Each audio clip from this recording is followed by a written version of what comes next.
So today's topic is grief, and I'm just curious to hear from one or two of you if grief is something that you have found yourself typically discussing when you're not in grief, or has your experience been that you go through the motions when there's a grief incident?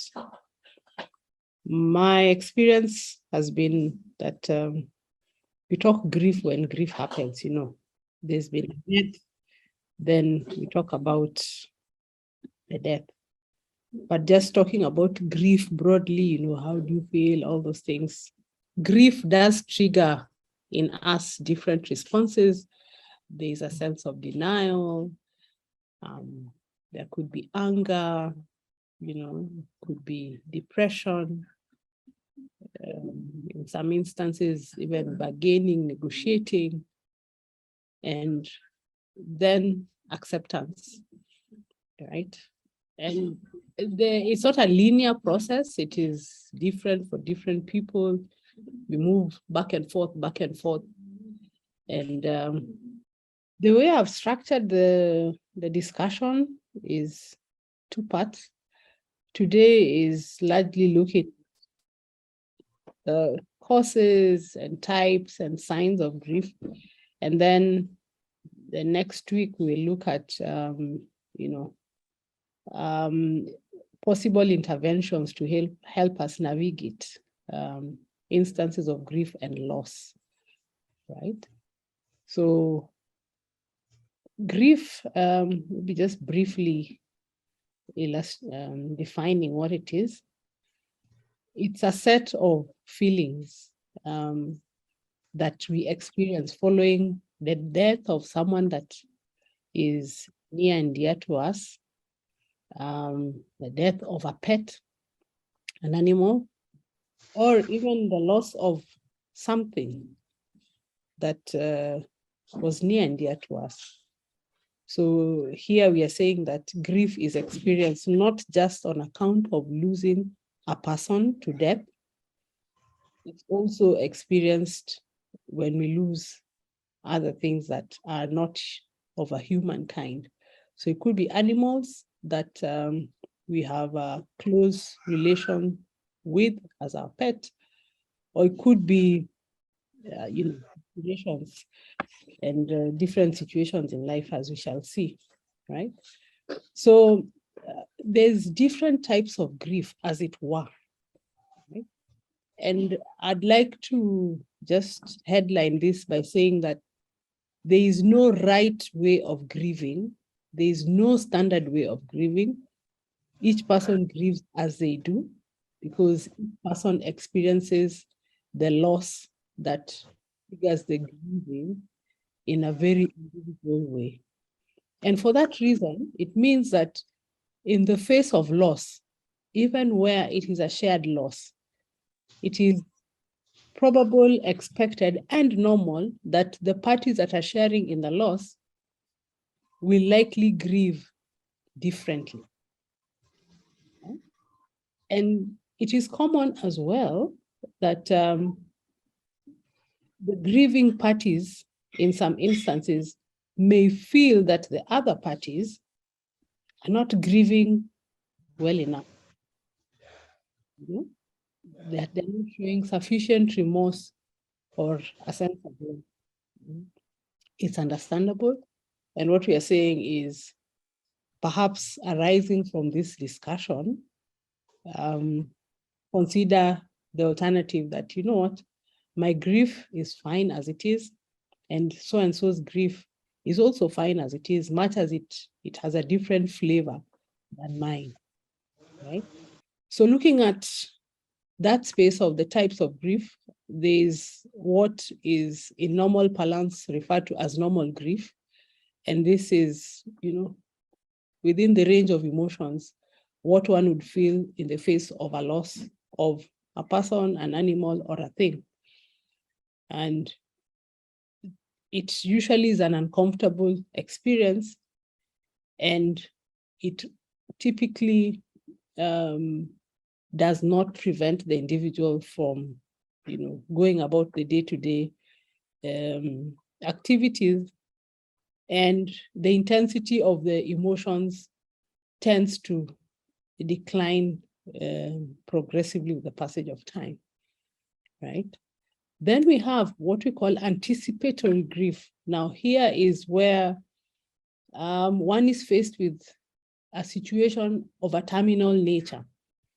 So, for example, if I get the diagnosis that, say, my mother or my sibling, has a health condition that is unlikely to get better and is more likely than not to progress to, them exiting. So in such a situation, there are instances where the person who received the diagnosis, the people around them, may start experiencing a sense of loss, much as the individual is not yet gone. So it's in anticipation of the impending outcome that is known.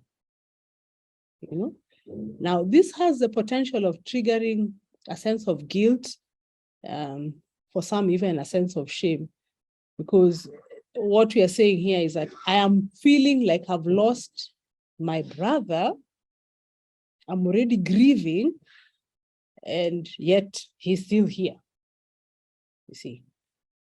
And even as one experiences anticipatory grief, it does not mean of necessity that when the person then transitions, the intensity of the loss is way, way, way less, or that they don't feel loss at that point. It's just a different sort of flavor in anticipation of an impending finality, right? Another example of what could trigger anticipatory grief would be if one is working in an organization that is set to wind up at a certain point in time, and one has been, very invested in that organization. So it is known that as of date X, company XYZ is closing shop. So that could also trigger anticipatory grief, right? Then we have delayed or inhibited grief. So what happens with delayed or inhibited grief is that it could be consciously where one, takes the decision that, hey, this particular loss has happened. I do not want to sit with the emotions that come with it.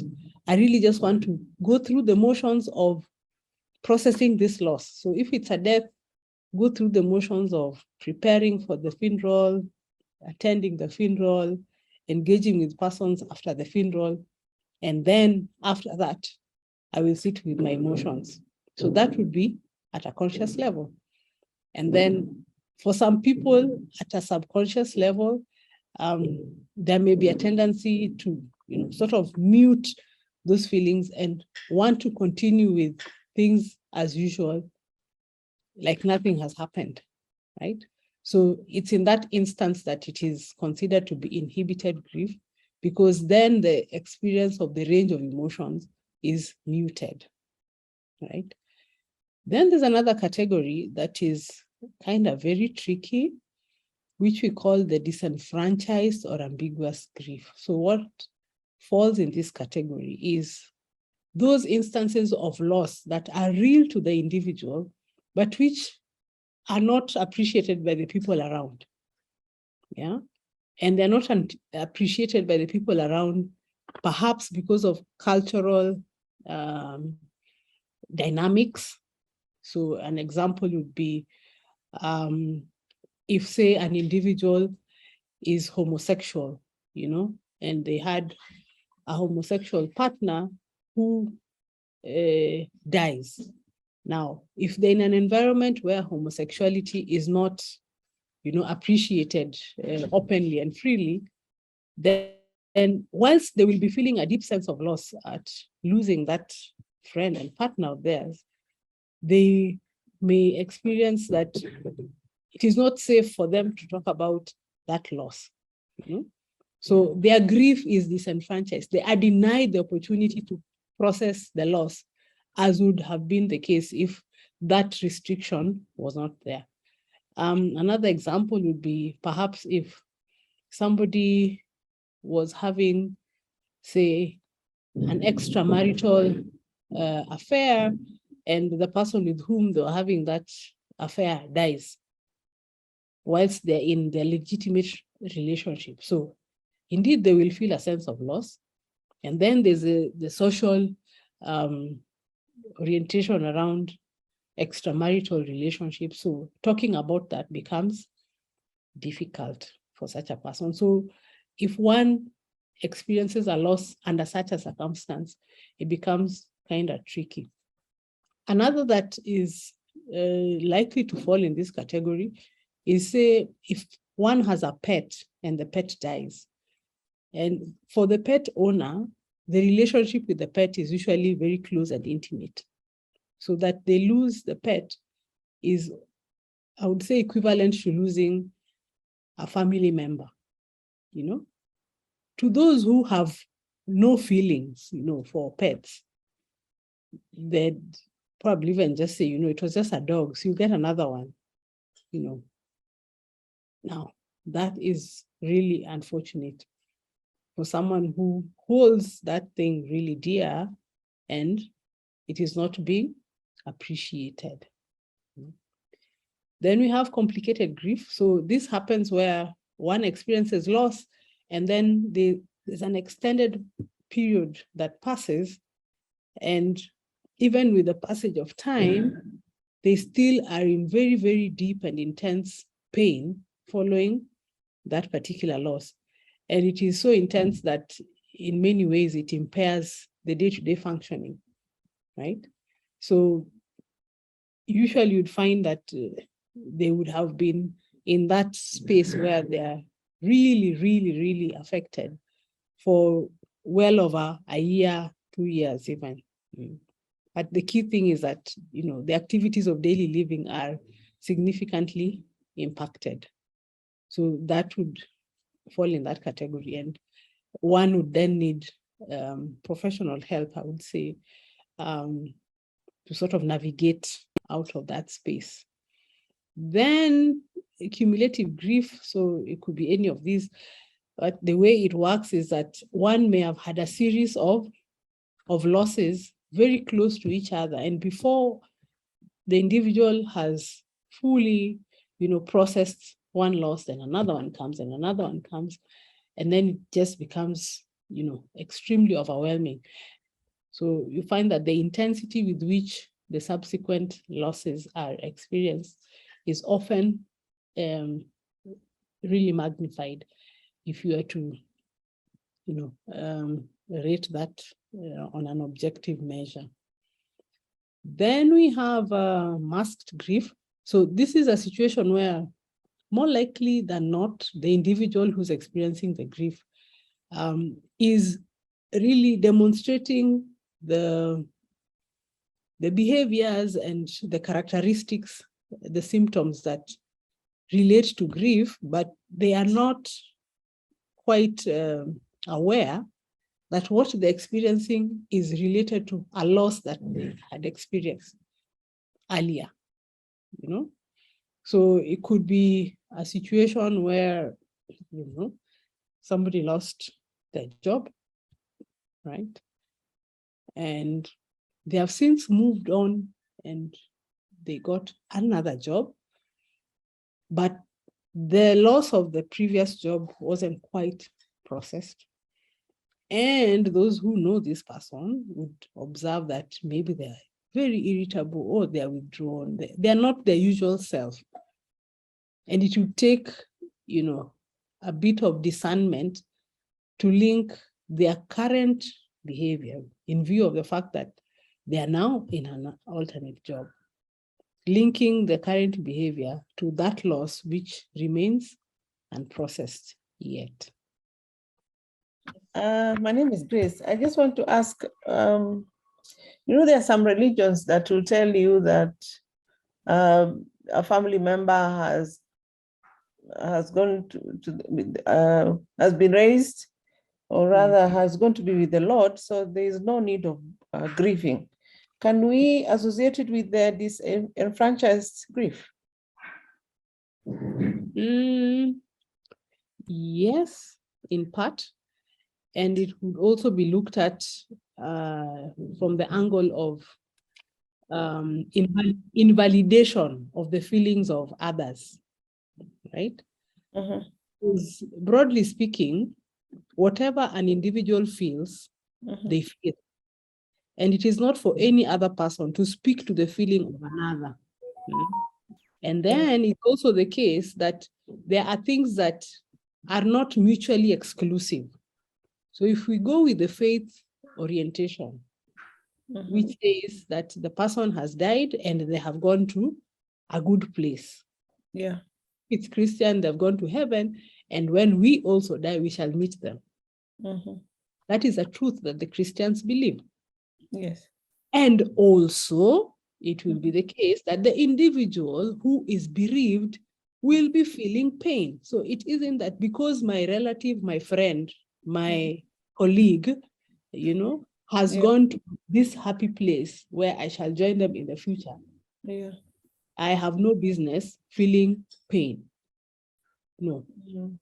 These things can sit together, and they do sit together, and we expect them to sit together because of our humanness. Now, if it is that the faith is really pushing the narrative that the individual ought not to, then that is a disenfranchising approach to handling the matter. And it is also invalidating. And chances are the invalidation goes beyond the grieving time, because invalidating behavior tends to be pervasive across different things, where the invalidating party presumes to know how the other person ought to feel at any given moment. And yet the truth is that we don't. Each person feels as they do. I may not align with how you're feeling, but it is your feeling. The best I can do is to acknowledge that, hey, she's feeling sad over the loss of her, whoever it is, her 100-year-old grandmother. Yeah, I mean, she may have been old, but she was your grandmother and she was your friend, and hence you're feeling a certain type of way, and it is to be embraced. Okay, thank you. All right. Jean. I'm not very good at technology. I just wanted to add, is it okay? Yes, go ahead. To add something. I think, and I think you have put it well, that whatever feeling somebody has or about a loss are legitimate. And the other person should not at any time belittle those feelings, in as much as and you should not even you should not force religious things on another person. So what I think people need to learn to empathize.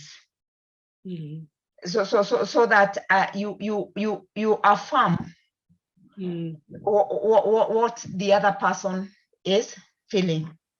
Yeah, because sometimes people come in forcefully that people should not mourn. But whether my mother is 100 years or 120, that is the only mother I have had and will ever have, and therefore the feelings I have are legitimate. Yes. So people need to acknowledge. People need to acknowledge that instead, and they should never ever belittle what another person is feeling. Well said. Thank you. Yeah. So your feeling is your feeling. It is not to be subjected to comparison. And if somebody chooses to subject it to comparison, you are not under any obligation to, align to that if that doesn't work for you. Okay. So what are some of the causes of grief and loss? The most common, all of us invariably will experience, if we haven't experienced yet, is death, the death of a loved one. And this could be a relative, this could be a friend, this could be a colleague, somebody from your place of worship. If you have a religious inclination, this could be a teammate. Yeah, so when somebody that is near and dear to you dies, it triggers grief. And the degree to which, one experiences the loss depends on many things, key of which is the quality of the relationship, over the passage of time, and other things, which we won't go into today. Non-human related causes also do exist, and the feelings and the experiences also have some sense of intensity, as it were. So there are, experiences of loss when one loses a job. And sometimes you could even grieve in the face of what is considered a happy event. So I'll give you an example. If somebody is getting married, and it's not a forced marriage, usually it's a happy experience, moving from this phase of life to the next phase of life. And it's great, and I'm looking forward to what the future holds. And then it also presents, for some, not all, a sense of loss, because you're losing a certain way of existence as you're adapting a new way of existence. So even at that point where it's a happy event, it could also trigger a sense of loss. So just saying, so that if we should find ourselves in that place, we are kind to ourselves. For those who have pets, if those pets die, it is really, really triggering. Or if those pets get lost. So some years back, I traveled to China, and it became very clear to me that for them, dog meat is a delicacy. They even have dog farms. They have, ranches. They have dog farms. And the person who was my guide told me that in the cold season, they eat more dogs than in the warm seasons. And that happens because they have the belief that dog meat generates, it triggers metabolic action. And for that reason, it's also a season when pet dogs get lost quite often. So the pet owners in that season are really on the lookout, and a number of them are subject to experiencing loss when their dogs, are taken away by the dog meat lovers, and they're left without their pets. Yeah. So losing a pet can cause someone to grieve. Friendships, when they get broken, can be very grief triggering. Some with a very high intensity, and even to a level of preventing one from, operating in their most optimum level, right? Then within this range, that is the loss of a dream, loss of aspiration, loss of status, there's many things. So I've given some examples here, and I'd be happy to get more examples from you. So academic achievement, it may be that, I'm sitting a major exam and I had anticipated that, I would score at a certain level, and then I end up scoring less than I had anticipated. That, aside from being disappointing, can be very grief triggering. So it is common that in the exam season, we have a lot of, grieving individuals who may have not met the academic goals. Like I said, there are those events that are of a positive nature, but are still grief triggering. So like in the job situation, one may get a promotion, which is a good thing, which we aspire for. And then again, depending on how the new role sits, it may result in, disconnection with the group of colleagues that one was used to working with. It may present with a different way of working with the people you are familiar with. It could even take you to a different location. So even though it's a good thing, it could trigger grief. So it's really just for us to be aware of this. Infertility. So a number of individuals growing up have the dream that, I will maybe go to school, and then when I'm done with school, I'll get into the family way, and then I'll have maybe 3.25 children, and we'll be one happy family.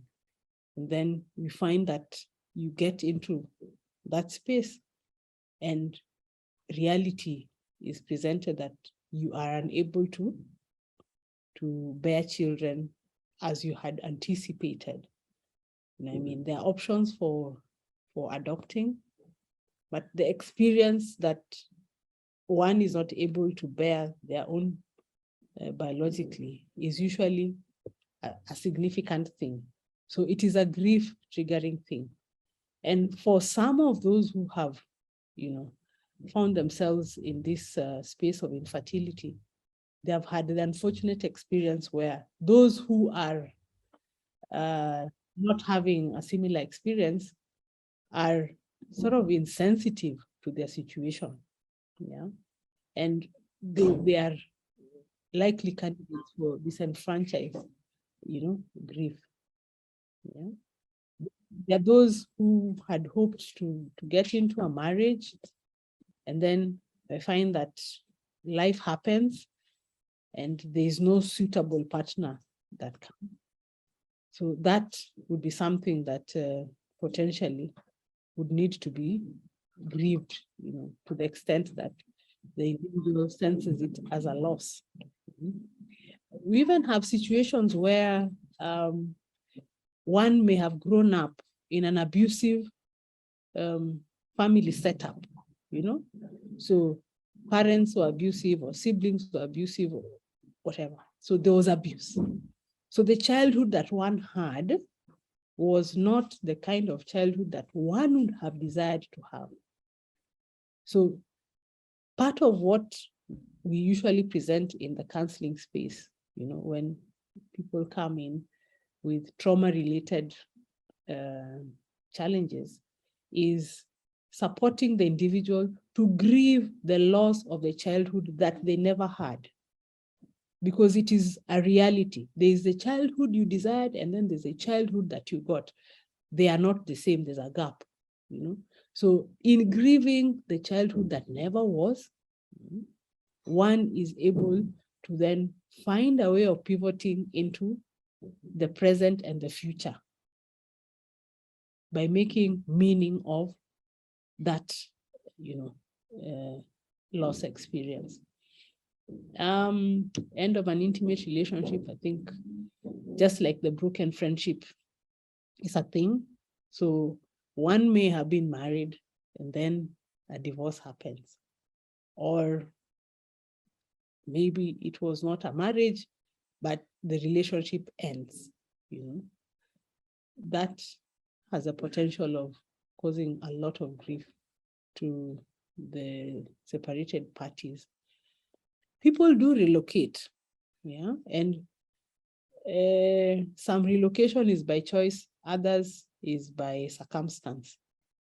Either way, there are the experiences of loss. So if it's by circumstance, for sure, the experience of loss is really, really significant for the most part.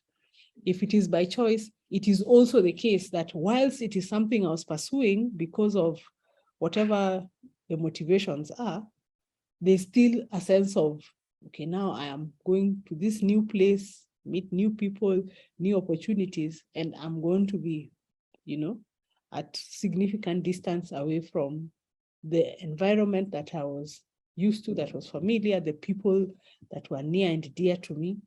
So whilst it's a good thing, it has the potential to affect the individual.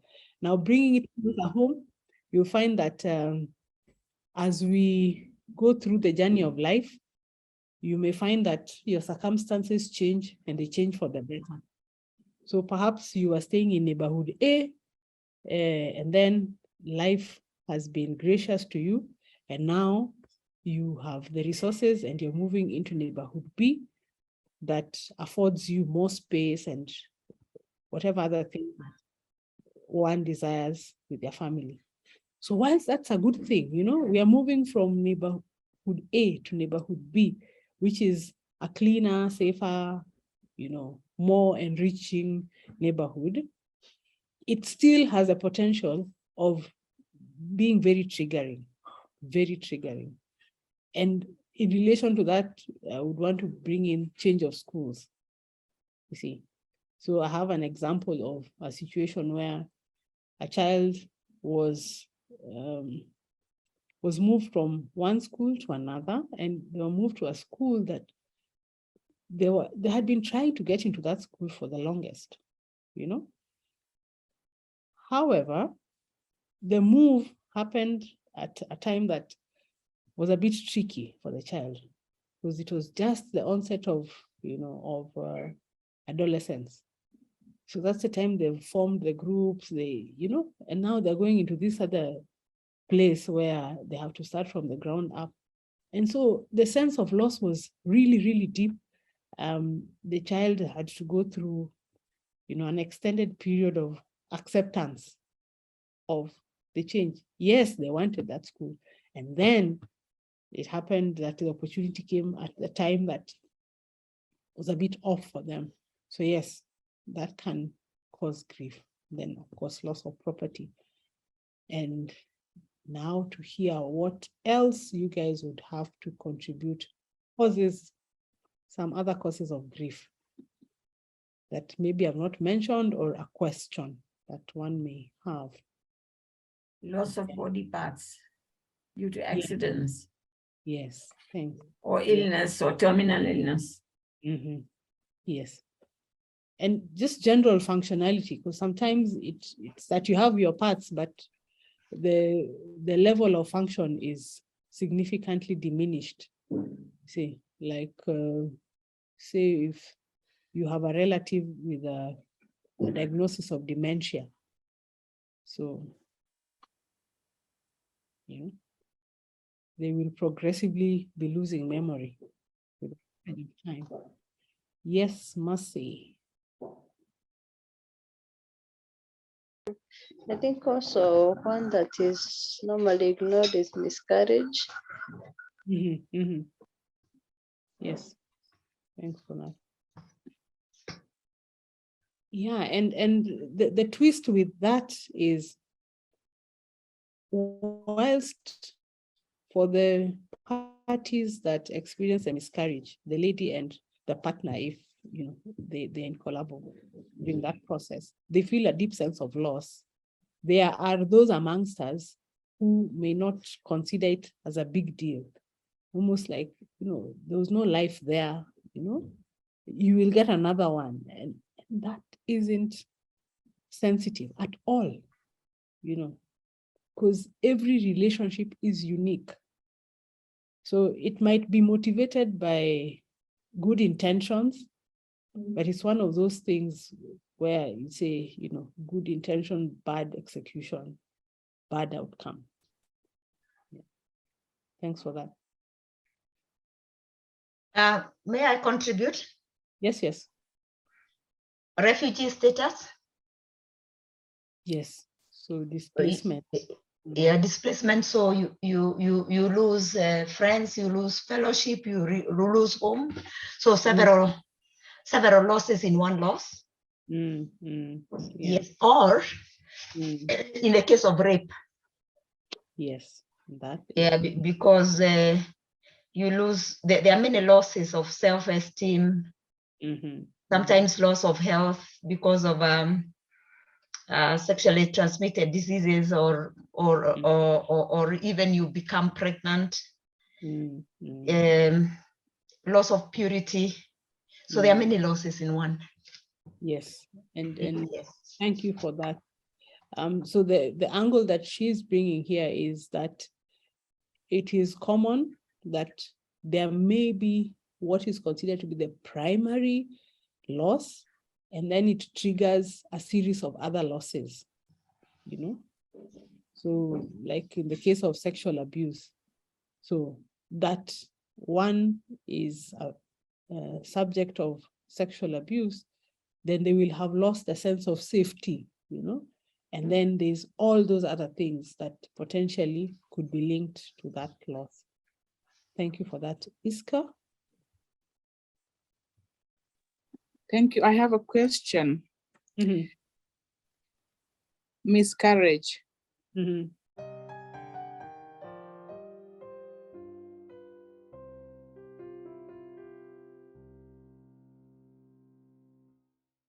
What do I tell this young couple as a mother? This time around, I'm at loss. Because the last 3 times, the last one was so bad that they were blaming each other, they were fighting. I was able to intervene and to let them know that each one is hurting. But this time around, I don't have words. I don't know what to tell them. As a mother, I have a feeling that I'm failing them. I do not know whether you have any advice for me, or any member in the group has any advice for me. I lack the courage to go and visit with them. Yeah. Thank you. Thanks for sharing and even posing the question. So it is human to want to extend comfort to those who are hurting, you know, and who are near and dear to us. It's a very human thing, you know, to want to extend comfort. And then it's also the case that sometimes our view of what would be comforting may not of necessity be what is comforting for the persons that we would like to give our comfort. So in the case that you are sharing, it is helpful to even ask the individual, you know, I can see that this is very deep for you, and I would love to be supportive in this process. And I really don't know how to be, but I'm available. So you are welcome to guide me on how best you feel I can support you. Yeah. So that way you don't find yourself engaging in trial and error, which may be helpful or may be unhelpful. Yeah. Yeah, and the sense of responsibility, whilst it's there, it's something that perhaps one may want to process as well. I don't know if that is helpful. Thank you. Caleb. What I feel is they have a lot of anger at God, or, you know, why is it happening to them every time? Yeah, because if you look at the stages of grief, there is this anger, denial, anger, and finally there's acceptance. So they're fluctuating from anger to denial to shock, and there's no clear-cut stage they're going through. So they're moving up and down. So you have to assist them with that stage of anger, probably. Yeah, and it might also be worth them considering getting professional help, because the intensity of emotions that are triggered in grief is significant. And like we said, we grieve differently. And like has been said, we move within that that journey differently. So one may be in denial while the other one is in anger. One may be in bargaining when the other one is in depressed state, So it is really helpful, and especially when as a couple, you find that the fights that you're having are stemming out of the loss, to get, an external party to sort of support in that process, if it's something that they would consider. And here, as a third party, I guess your bit would be to make the recommendation for their due consideration. Yeah. May I contribute? Let's hear from Caleb, then you. Yeah, mine is just a quick one on that. And from experience, you find that sometimes when somebody close to us is grieving, we sometimes find ourselves wanting to be around them and say something. And sometimes that is an effort where we end up saying the wrong things. So my take normally is to just be with them in the space. And sometimes you don't even have to say something, because just being there with them is already a statement for them. Because many a times you find people come with all sorts of advice, and they just want to speak, which they make it even worse for this person who is grieving. But you realize that sometimes when you just be there with somebody who is grieving, and the fact that you are just telling them without speaking that I am here and ready to support if and when you are ready. Because sometimes we think that people are ready to speak, yet they are already in that stage because they are sometimes very busy trying to even understand why this is happening to us. We sometimes make the wrong statements about sometimes God, and this person sometimes is in a space where they're already questioning the very God you are asking them to believe in at that particular time. So my take is, by just being there with them, you're already making a statement, even without speaking. Thank you. Yeah, thank you for that contribution. Jean, then Vivian. Okay, thank you. My contribution, and Caleb has also said part of it, is they have been expectant 4 times. I think that's what I had. And when we are expectant, correct, yeah. When we are expectant, we are physically expectant, we are emotionally expectant, we are cognitively expectant, spiritually expectant. So I think that it's very, very important to acknowledge the pain and the intensity of not one loss, but losses. You prepare for a baby, you prepare the room, you prepare everything. So the anger, again, is legitimate. As Caleb has mentioned, we must avoid preaching. We must avoid at all costs any kind of prescription, because especially as counselors, our role is not to give prescriptions. Because if you give a prescription to someone about what to do, and they did it and they didn't work, they'll come back to you and say, you told me to do this and it's not working. It will be very difficult for you.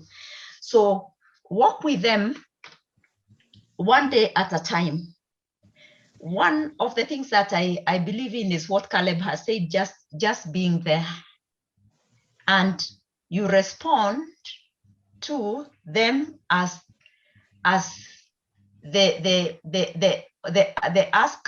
they ask for your help, other than maybe go there and speak. Let me just mention an experience I had this evening, because that's why I came in late. A friend of mine lost a very, very close, well, the wife. And somebody who was speaking mentioned, allow me to just mention, because I think it's relevant. It is Christian, from a Christian stand. But he said, when the person called Job lost or everything that he had, children and wealth and everything else, when his friends went there, they were silent for about 7 days and 7 nights. So silence communicates that I am here for you, and I am here, and because you are already there physically, I'm here emotionally, I am here psychologically as well.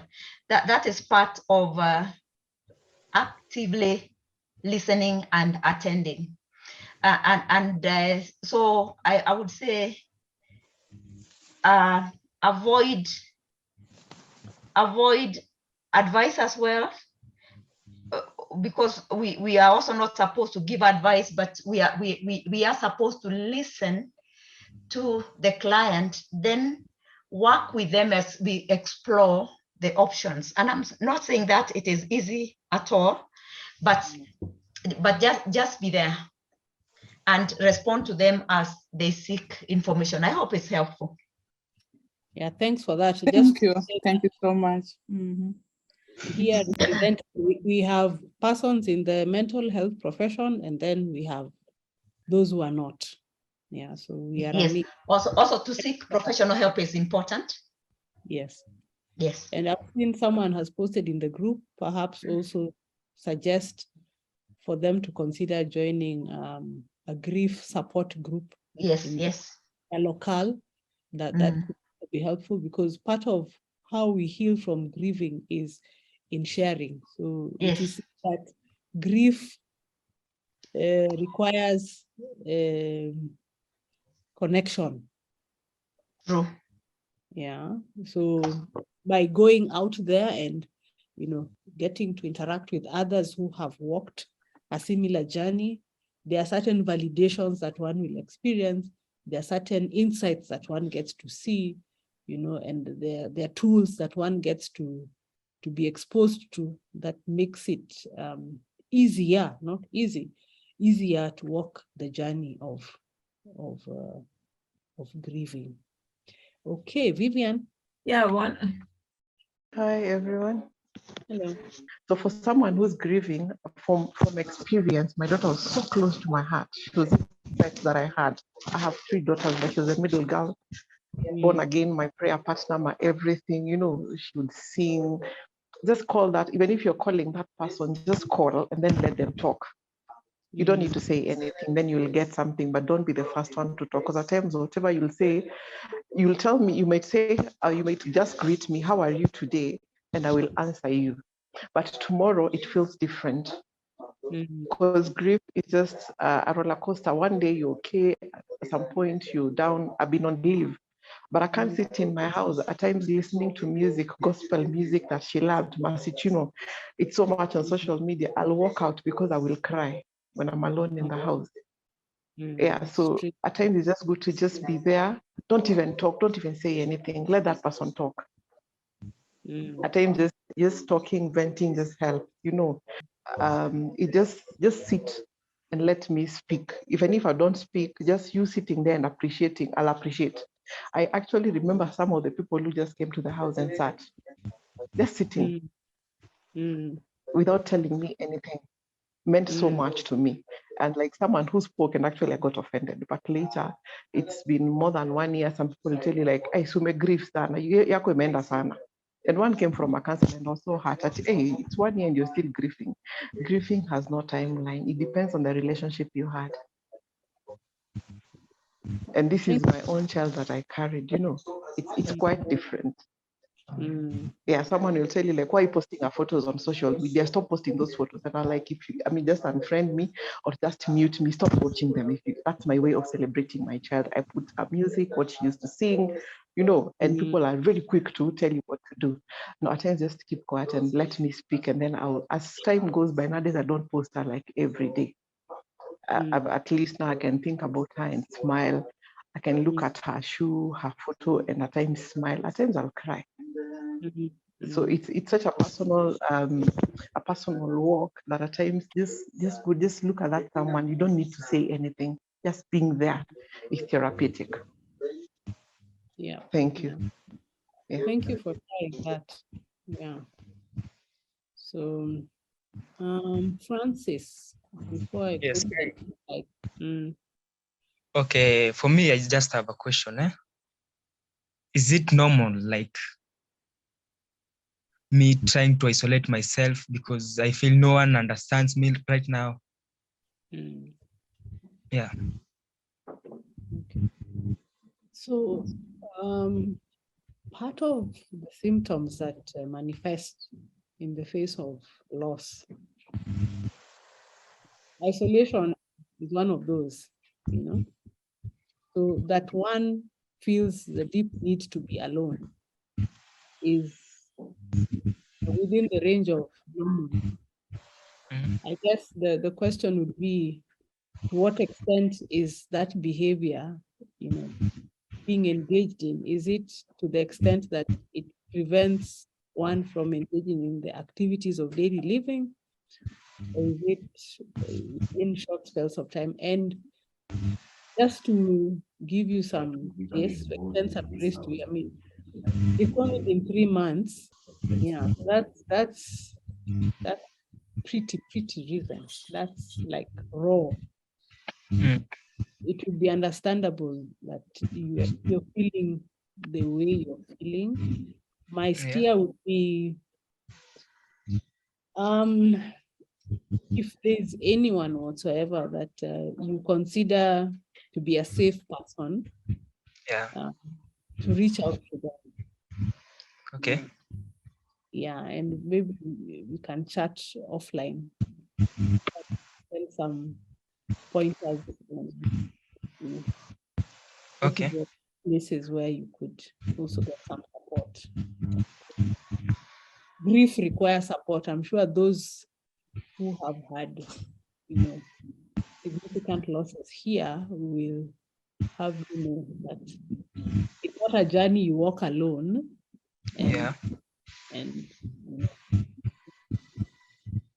And be able to walk, you know, as you do normally.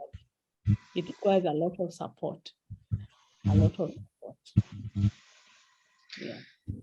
Okay, sir. Thanks.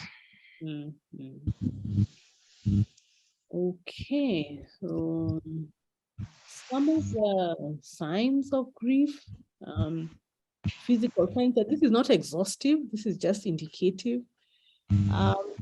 A sense of weakness and feeling low in energy, you know, dryness of the mouth, almost feeling like you want to keep swallowing and it doesn't seem to be helping much. There's potential change in appetite, and this could go either way. It could be that one really doesn't feel like eating, or one seems to want to eat continuously, and often it's the sugary, fatty, and salty types of food. There's a sense of difficulty and sometimes even fear of going to sleep. Could be difficulty with breathing to the extent that one feels some pain in the chest, Could be generalized aches and pains, because pretty much what is happening when one is grieving, the stress response is triggered. So those elements of the stress response that are triggered then lead to one having this, physical manifestations. One may have an increased sensitivity to noise. One may be extremely restless, and all that is understandable, normal, and expected as a response in the face of grief. So what we are saying here is that grieving and the symptoms that relate to it are normal. When one is grieving, it isn't right or helpful to view them as not being normal, or engaging in abnormal type behavior. It is true that sometimes the intensity is so much that one may gravitate towards, maladaptive ways of coping.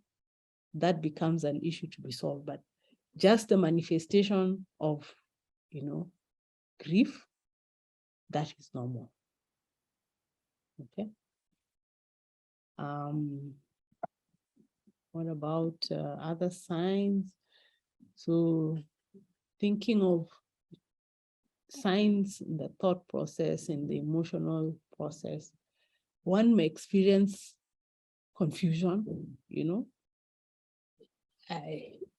you almost are not able to put a finger on things, because of the intensity of the emotions that come with it. Irritability is common, a feeling of anxiety, foreboding, fear of what is likely to happen in the future, And with all that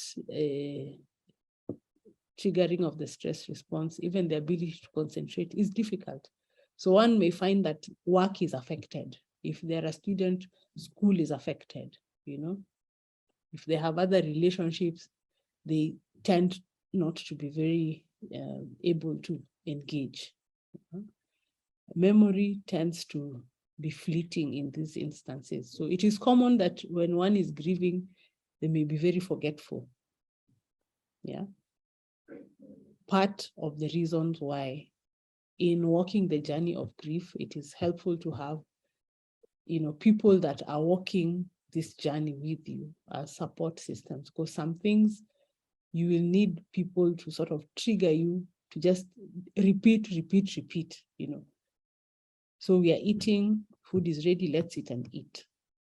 Left on your own, you may not eat even for 3 days in a row, You may not hydrate, and yet the processes that are running internally, arising from the intensity of the emotionality, are very resource intensive. So dehydration is a thing. So if you have someone walking with you along the journey of, of grief, they could assist with something as simple as just ensuring you have water to drink, you eat by a certain time and you eat, nutritious food. They support you with going to sleep at a given time. They sit with you and speak with you if you want them to speak, or listen to you otherwise if you just need to be heard, or just sit with you and hold you if you need to, sort of let it out. Yeah. There's a tendency to engage in searching behavior, where we are still hoping that, the person will show up. Yeah. Much as it is understood that, yes, they are gone, and then there's that sense of maybe, just maybe. So that's like what would fall in the space of is it bargaining, I think, or denial? Either, yeah. Okay. Other signs, one may experience shock, almost like disbelief, even feeling cold and numb, having depressed mood and paranoia, sort of losing touch with reality. Sometimes it's so intense that that is the experience. So it helps that those around are clued in on what one is dealing with, because then they're able to give the necessary support. One may hear and see and smell and feel the touch of this person that is deceased, which then we call those hallucinations, because they are sensory experiences that are not matched to reality. Yeah, and some may have dreams that are triggering, given the way that they manifest. Yeah, and it isn't the case that one would experience all these things. It is the case that as we grieve differently, we have different combinations of this, and perhaps others that we have not included in the slides. So that one would feel angry, that one has a sense of guilt. This is common, where one feels a sense of responsibility for the outcome that is triggering the feelings of grief. Sadness for sure, crying, and crying is healthy. So I'd just like to say that where in some spaces it has been suggested that it is not manly, it is not a sign of strength for one to cry in the face of a loss, I am saying that that is not true. Experience and study does not support that as a truth. Actually, what has been said is, for the most part, when one is experiencing these intense emotions and the people around are trying to offer suggestions one way or the other, it's often the case that the motivation is the discomfort of the person that is offering the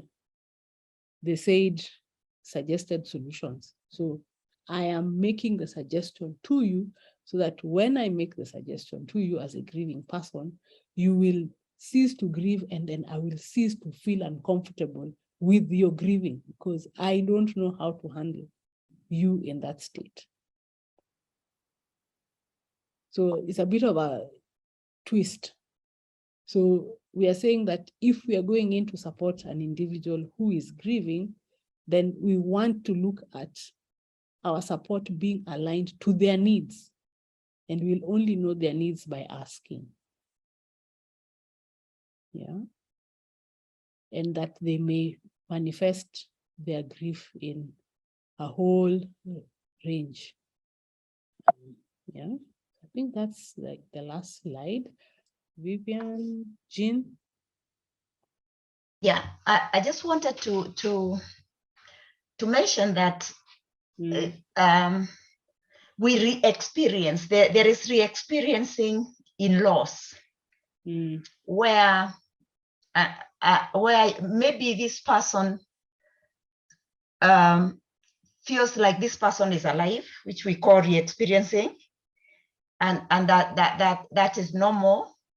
You might just find, if let's say you have lost a loved one, and I think it's Vivian, if I'm right, who was talking about her daughter.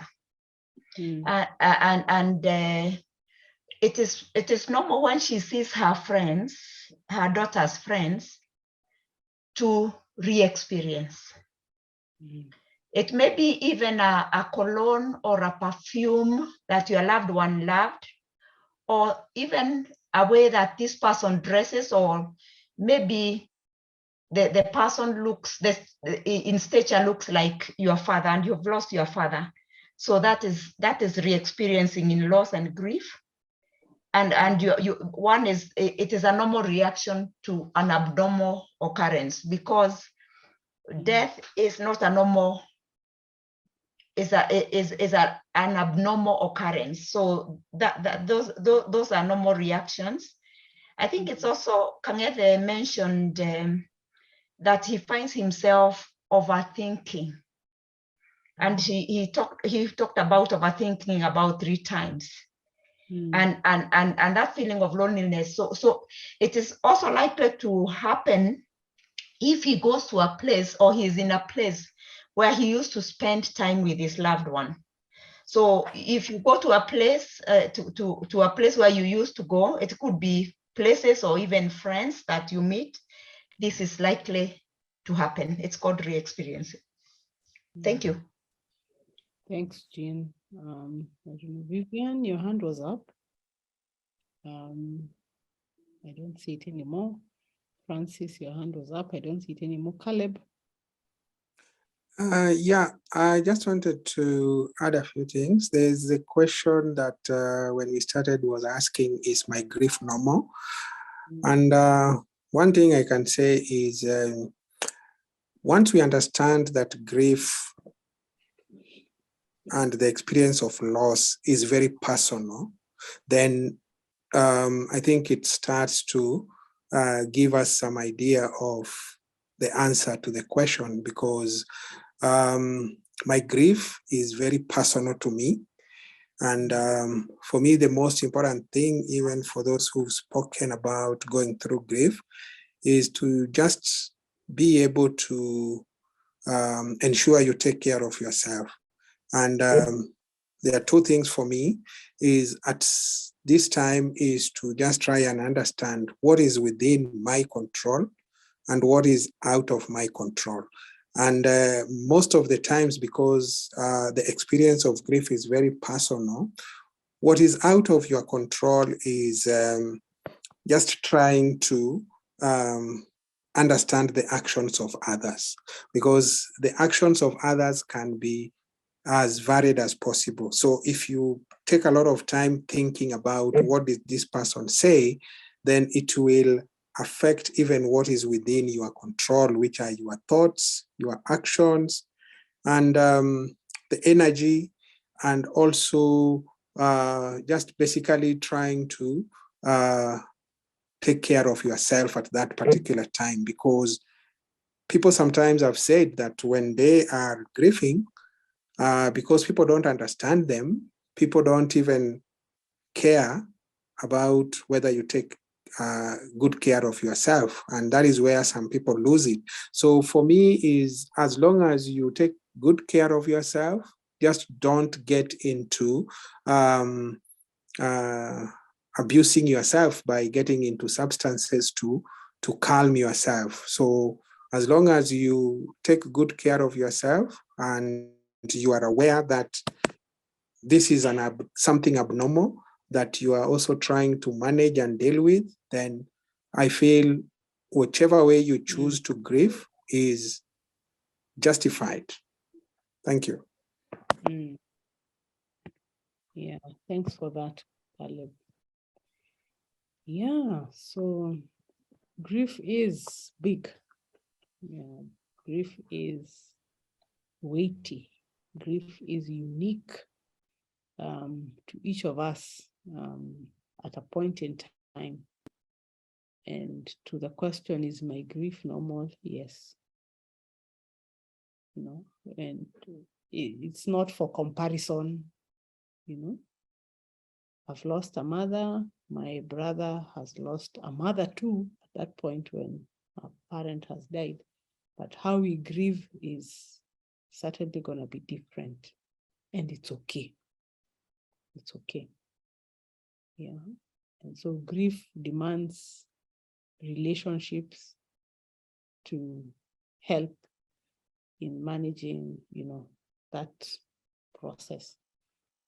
So to the extent that you can, one is encouraged to reach out to the safe individuals that are availing themselves to support. And the situation is that as human beings, we are wired to want to support each other.